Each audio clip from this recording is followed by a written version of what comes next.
در روز چهارم بازی‌های لیگ بزکشی صدها تن به خاطر دیدن این بازی شرکت کرده است.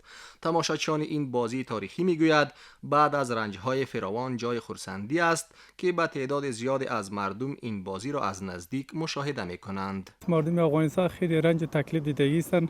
همین تو بازی که برگزار میشن مردم کمی خوشحال میشن، احساس خوشی میکنن. واقعیت کلی مردم افغانستان همینجا میبینیم 2000-3000 مسافران آمدن سیل بزکشی را میکنن. ما خوش هستیم، همه سالا که می رقم آمدگی بگیرن. همچنان علاقمندان بازی بزکشی از برگزاری همچو بازی‌ها خرسندی نشان می‌دهد. میگوید که مسئولین باید به این نوع بازی‌های دیرینه کشور توجهی بیشتر نماید. این عنعنات سابقه‌ای است. ما مردم آرزو من همی است که همیشه این عنعنات در بین ما و شما باشه.